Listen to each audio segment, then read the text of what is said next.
The pendant was small, silver, worn, almost invisible against the pavement.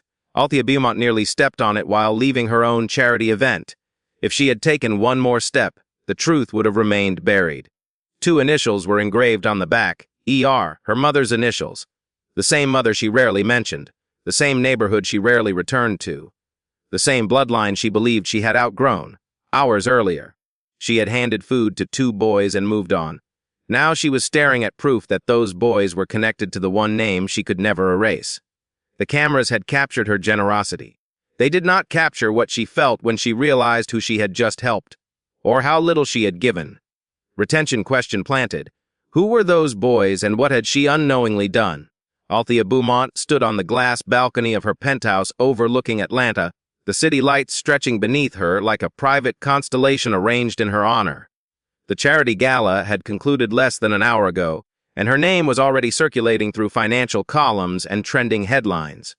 Photographers had captured her from every angle, poised, articulate, immaculate in a silver gown that reflected the skyline itself. Commentators praised her as a visionary, a self-made black tech billionaire who had turned a startup into a global data security empire before the age of 40. To the public, she represented precision, discipline, and generational victory. Inside her penthouse, silence pressed against marble floors and curated artwork. The dining table remained perfectly set, 12 chairs aligned around untouched plates prepared by a private chef who understood she rarely ate more than a few calculated bites. Her home felt less like a residence and more like an extension of her brand, controlled, intentional, absent of clutter or unpredictability. Even the temperature remained steady, regulated to a degree that allowed no discomfort. Althea valued environments she could master. Chaos belonged to people who lacked foresight. From her balcony, she could see the transition where polished towers gave way to older brick buildings and narrow streets. Only a few blocks separated wealth from want, yet the divide felt engineered rather than geographic. She rarely allowed herself to look too long at that direction. Interviews often touched on her early life, but she responded with rehearsed phrases about humble beginnings and perseverance. She never mentioned the specifics, the cramped apartment, the overdue notices, the grocery lists calculated to the cent. She had taught herself that survival required detachment. Sentiment slowed progress. Her foundation's board had approved a new community outreach initiative earlier that week, a food distribution program in one of the city's struggling neighborhoods. The proposal emphasized efficiency and impact metrics, language that translated compassion into measurable returns. The press release framed it as a commitment to uplifting underserved communities. Althea reviewed the final authorization on her tablet, her signature the last requirement before funds were released. Normally, she signed without hesitation. Tonight her hand paused. For a brief second, an old memory surfaced, her mother at a kitchen table, stretching ingredients across days that never seemed long enough. The image felt intrusive, almost inconvenient. She lowered her pen and signed. Wealth, in her understanding, was evidence of discipline. Those who achieved it had earned their position through resilience and sacrifice. That belief fortified her through boardrooms where skepticism lingered beneath polite smiles. It allowed her to rise without apology. Yet beneath the applause and curated philanthropy, something quieter unsettled her. The success that once symbolized hope for young black girls now created distance from the community that once shaped her. She preferred admiration over intimacy.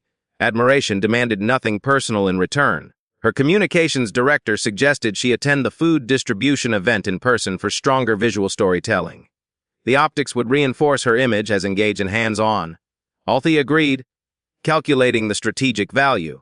She scheduled the appearance for the following afternoon, confident it would be another controlled display of generosity. As she turned from the balcony and closed the glass door behind her, the city lights continued to flicker below. She believed she was stepping into another predictable public moment. She did not yet understand that this visit would reopen a chapter she had worked years to seal, and that the neighborhood waiting beneath those dimmer lights held a truth capable of fracturing the narrative she had built so carefully. At the far edge of downtown Atlanta, where new construction gave way to cracked sidewalks and aging brick, Malik Rowe and Jalen Mercer lived in a building that leaned slightly to one side as if exhausted by the years. The apartment complex had once promised affordable housing with dignity, but time had chipped away at both. Paint peeled in long, tired strips along the hallways, and the elevator had not worked in months. Malik, 14 years old and already carrying himself like someone much older, climbed the stairs each evening with steady patience. Behind him followed 12-year-old Jalen, whose steps were lighter but whose eyes absorbed everything. Their grandmother, Lorraine Mercer, had raised them in that apartment until her passing the previous winter. She had been their structure, their warmth, their memory keeper. After she was gone, the rooms felt larger but colder, as if something essential had been removed from the air. Malik learned quickly that grief did not pause rent notices or utility deadlines. He took on small jobs around the neighborhood, stacking boxes at a corner grocery, clearing trash from a mechanic's lot, helping elderly neighbors carry groceries upstairs. The payments were small and irregular, but he treated each dollar like strategy rather than luck. Mornings began before sunrise. Malik would wake first, check the refrigerator with quiet calculation, and measure portions without letting Jalen see the concern on his face. School breakfasts filled some of the gaps, but weekends required precision. Jalen still carried fragments of childhood in the way he asked questions about things he did not fully understand, about why certain families left the neighborhood while others stayed. Malik answered carefully, choosing strength over bitterness. Stability, to him, meant never letting his younger cousin feel the full weight of uncertainty. One evening, they divided the last container of soup their grandmother had frozen months earlier. The portion was meant to stretch across 2 days, but Jalen's appetite had grown. Malik pretended he was not hungry and insisted he had already eaten at work. Jalen believed him because he wanted to. Their loyalty to each other functioned as currency in a world that offered little else. In that small kitchen, surrounded by flickering fluorescent light, they possessed something wealthier than appearance, devotion without condition. Inside their grandmother's old Bible rested a sealed envelope neither boy had opened. Lorraine had instructed Malik to wait until the time felt right. The envelope bore no return address, only careful handwriting that seemed almost deliberate in its secrecy. Malik often considered opening it during quiet nights when the building settled and distant sirens hummed beyond the windows. Yet he hesitated, sensing that whatever lay inside might change more than their circumstances. The following afternoon, word traveled quickly through the neighborhood about a food distribution event sponsored by a prominent billionaire. Volunteers were expected, cameras rumored, supplies limited. Malik listened as neighbors discussed the opportunity, weighing pride against necessity. Jalen's eyes lit up at the possibility of something steady, even temporary relief. As the boys prepared for bed that night, Malik glanced once more at the sealed envelope resting between the pages of the Bible. Outside, the city lights flickered in uneven patterns. By morning, they would stand in line for help from someone who did not yet realize their lives were already tied together in ways neither side could see.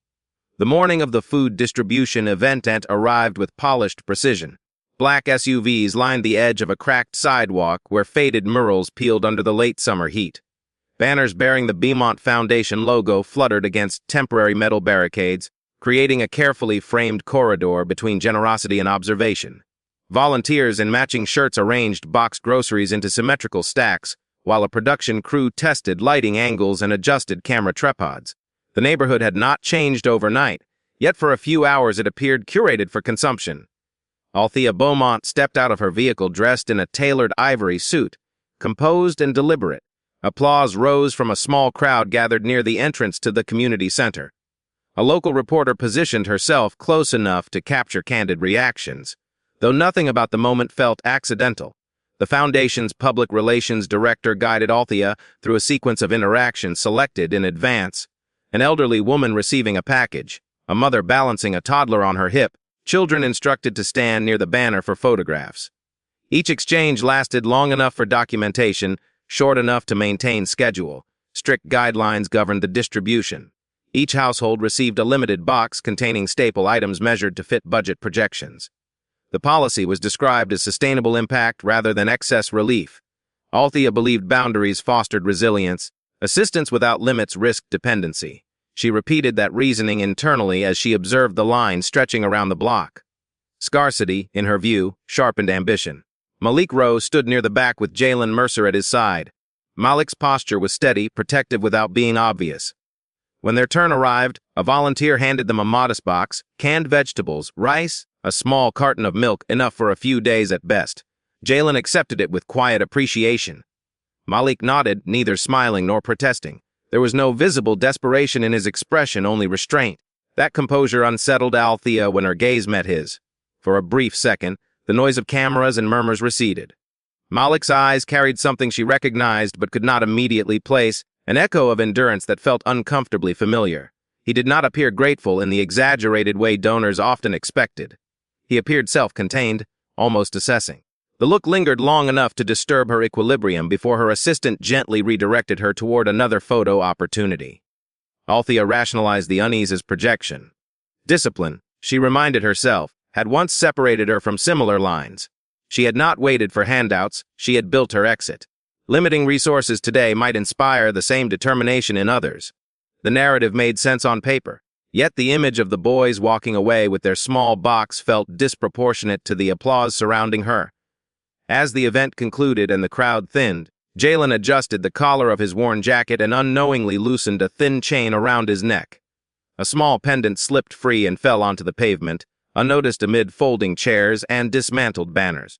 The boys disappeared down the block, blending back into the neighborhood that predated the cameras. Later that afternoon, as workers cleared the last of the equipment, Althea stepped aside to take a private call. Her heel struck something metallic near the curb. She bent down, brushing dust from a delicate pendant engraved with two simple initials. The moment her eyes focused on the letters, a chill traveled through her carefully composed exterior, and the certainty she had carried all day began to fracture. The pendant rested in Althea Beaumont's palm long after the crowd had dispersed and the last camera had been packed away. Its surface was modest, worn thin along the edges as if handled often. When she turned it over, the engraving caught the remaining daylight. Two initials. ER. The letters were not ornamental or decorative. They were deliberate, steady, unmistakable. Evelyn Rowe. For a moment, the world around her seemed to tilt, not visibly, but internally. Evelyn Rowe was a name she had not spoken publicly in years. It belonged to a life she had compartmentalized so thoroughly that it almost felt theoretical. Before she became Althea Beaumont, the tech founder, the keynote speaker, the philanthropic figurehead, she had been Althea Rowe, a girl who memorized grocery prices and learned to stretch $1 across impossible weeks. The name Rowe carried memories she had taught herself to file away under necessity rather than nostalgia. Her mother, Evelyn, had been known in their neighborhood not for wealth but for generosity. She mentored children after school at their kitchen table, helped neighbors fill out job applications, and shared meals even when portions were thin. There were no cameras then, no press releases, no foundation logos. There was simply presence. Evelyn believed dignity required attention, not spectacle. Althea had admired that strength once, but she had also resented the limitations it seemed to accept. At 18, she left for college on a scholarship and never truly returned. She told herself distance was evolution. Cutting ties felt like survival. As her career accelerated and boardrooms replaced bus stops, she adjusted her surname. Beaumont sounded expansive, refined, insulated from assumptions. The change was subtle yet symbolic.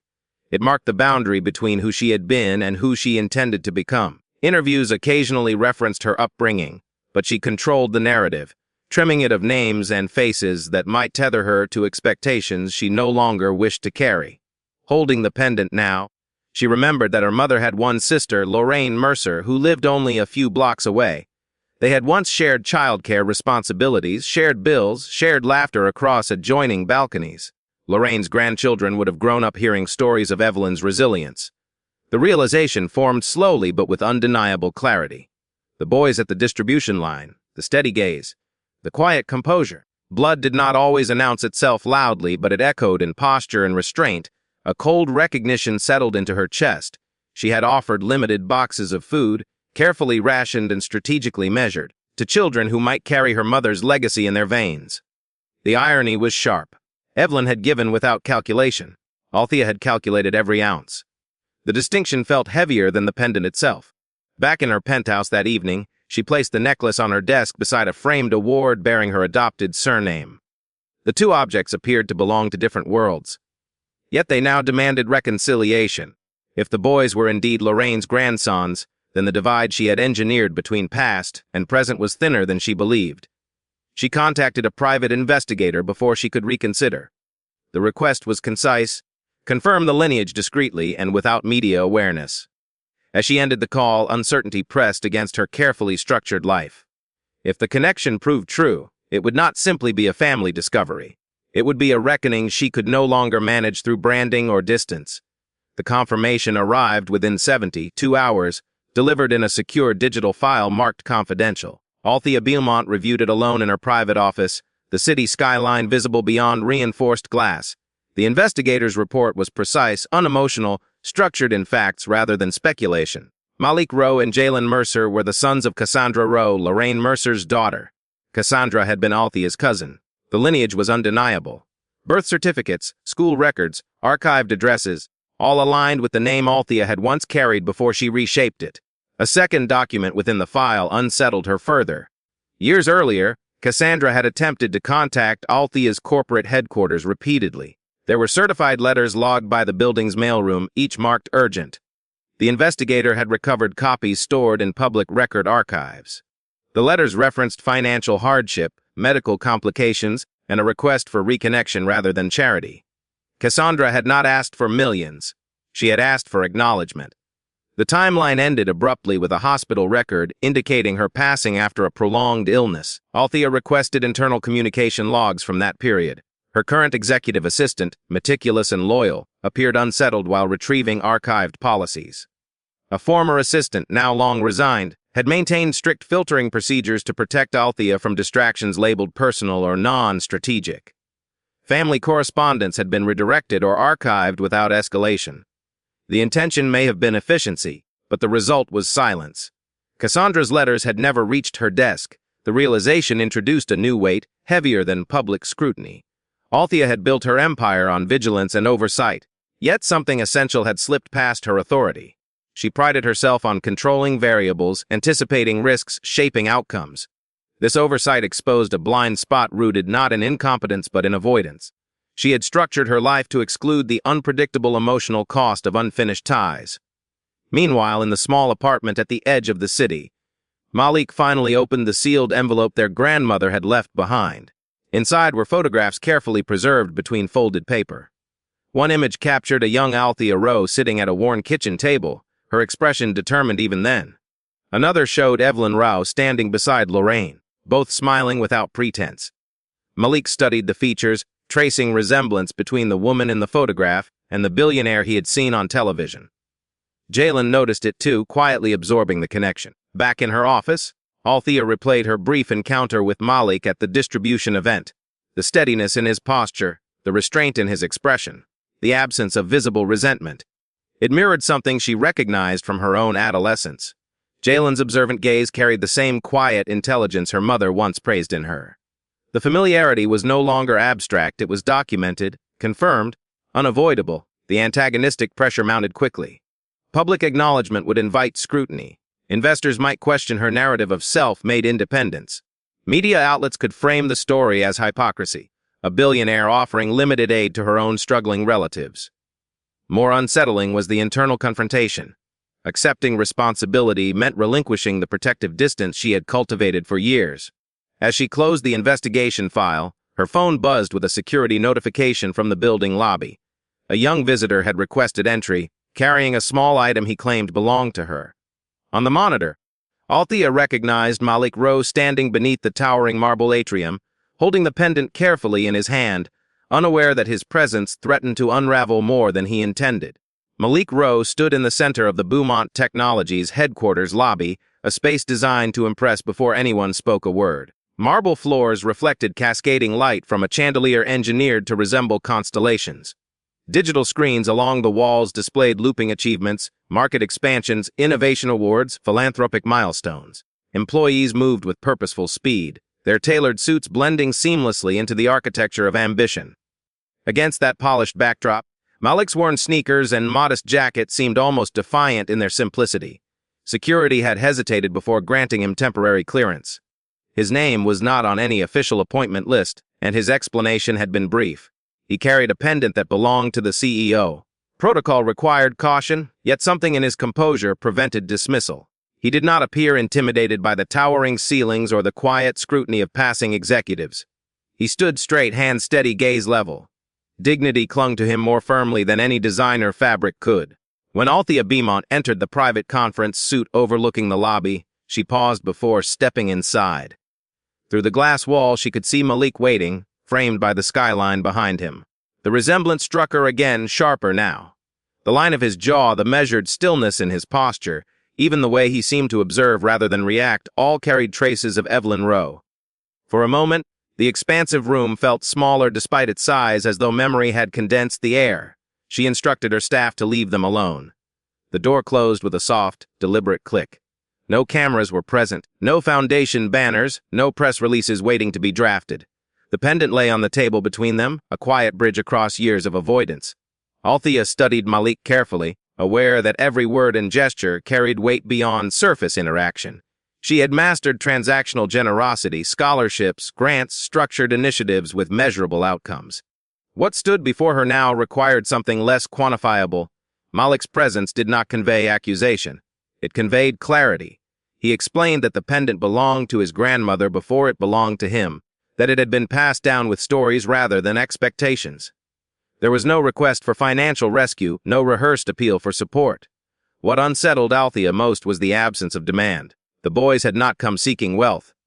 They sought recognition, acknowledgement of a shared history that had been erased by silence.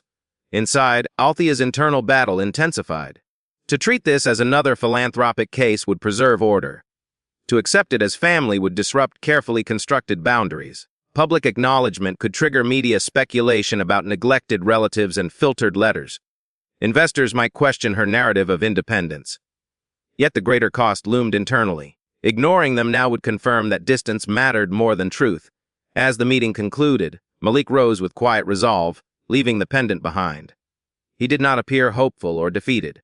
He appeared certain that the truth, once surfaced, required response. Althea remained seated, aware that her choice would redefine more than her image. Moments later, her communications director rushed toward her office, face tightened with urgency. A local journalist had begun inquiring about a possible family connection between the Beaumont Foundation and two boys from the recent distribution event. The story, it seemed, was already finding its way into public light. The story broke before sunrise. By mid-morning, national outlets had amplified what began as a local inquiry. Headlines questioned whether Althea Beaumont's celebrated philanthropy masked a more complicated truth. Commentators dissected footage from the food distribution event, pairing it with newly surfaced documents connecting her to Malik Rowe and Jalen Mercer. The narrative shifted rapidly from admiration to scrutiny. Words like performative and calculated appeared beneath her name. Investors monitored market response in real time, watching fluctuations that reflected uncertainty more than outrage. Inside the executive boardroom, tension replaced routine confidence. Advisors presented risk assessments and recommended controlled statements that minimized personal involvement. Some board members argued that acknowledging the boys publicly would blur professional boundaries and invite further investigation into private matters. The room felt transactional, focused on containment rather than meaning. Althea listened without interruption, aware that the crisis they feared was not merely reputational. It was moral. Alone in her office later that afternoon, she reviewed archived interviews where she had described her success as self-made. The phrase felt incomplete now. Wealth, she had long believed, signified discipline and individual triumph. That belief insulated her from the vulnerability of shared struggle. Yet the resurfacing of her past dismantled that insulation. She had not risen alone. She had been shaped by a mother whose generosity required no audience. Evelyn Rowe's legacy had never depended on valuation metrics or shareholder approval. The communications team prepared a carefully worded address for release across digital platforms and financial networks. It included acknowledgement of distant relatives and a commitment to transparency. Althea revised the draft herself. She removed distancing language and inserted names long absent from public record. When she stepped before the cameras that evening, the tone differed from previous appearances. There were no gala backdrops, no curated applause. She spoke deliberately, referencing Evelyn Rowe not as a footnote but as foundation. For the first time in her public life, she described the kitchen table where resilience was taught without spectacle. She announced the creation of the Evelyn Rowe Initiative, a long-term structural investment in housing stability, mentorship programs, and educational scholarships within the neighborhood she once left behind. The plan exceeded the scope of temporary aid. It redirected significant company resources toward sustained community equity rather than episodic distribution. Analysts immediately recalculated projected returns. By the next trading cycle, stock prices reflected caution. Several board members expressed dissatisfaction, questioning whether emotional decision-making had compromised strategic focus. The cost of alignment became visible in financial charts and shareholder emails. Yet internally, The recalibration felt less like loss and more like correction. For the first time, her philanthropy carried personal accountability rather than curated optics. She had spoken her mother's name without shielding it behind branding. Still, uncertainty lingered beyond the market's reaction. Public approval could fluctuate, reputations could recover. What remained unresolved was more intimate. Malik and Jalen had not responded to outreach from her office. Trust, once fractured by distance and filtered letters, did not rebuild through announcements alone. As media cycles intensified and analysts debated her leadership, Althea understood that the most consequential verdict would not come from investors or headlines, but from two boys deciding whether acknowledgement was enough. The reunion did not happen under studio lights or behind podiums. It unfolded on a quiet afternoon without press alerts or foundation banners. Althea arrived alone, dressed simply, leaving her driver 2 blocks away. The apartment building stood as it always had, weathered brick, narrow stairwell, the faint hum of an overworked air conditioning unit echoing through the hallway. This time there were no cameras to curate the setting, no public relations staff adjusting angles. There was only proximity. Inside the apartment, the space felt smaller than she remembered from her own childhood, though memory had a way of softening edges. The furniture was worn but arranged with care. Schoolbooks were stacked neatly on a small table. A repaired cabinet door hung slightly uneven, evidence of effort rather than neglect. Althea absorbed each detail quietly. Conditions she once described abstractly in speeches now stood before her without interpretation.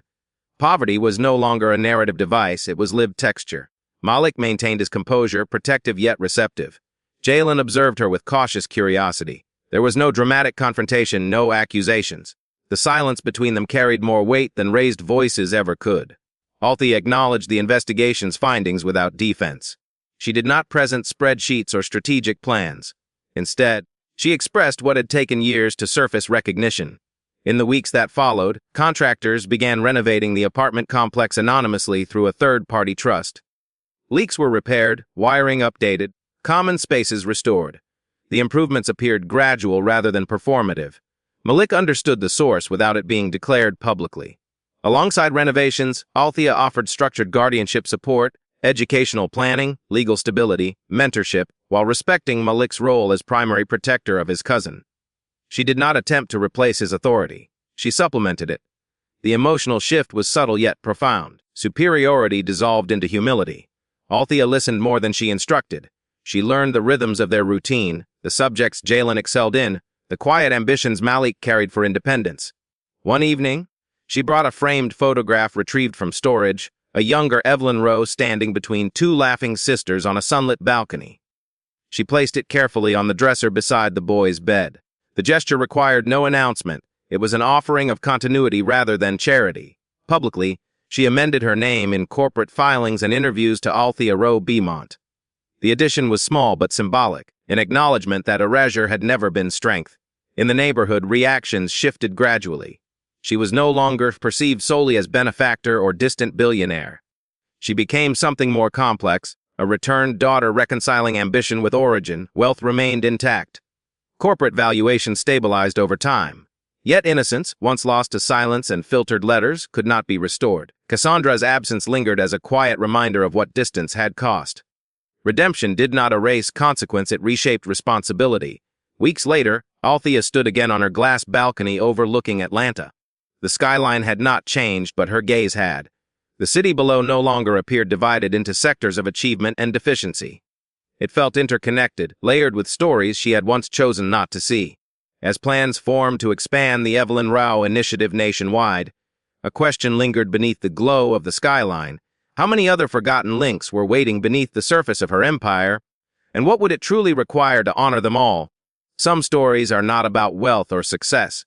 They are about the moments that quietly expose who we've become. If this journey moved you in any way, let it travel beyond this screen. Share it with someone who believes in second chances, and stay with us for more stories that remind us what truly endures. Before you close this story, ask yourself this: if success required you to forget where you came from, would you still call it success or would you call it loss? Tell me honestly, what would you choose?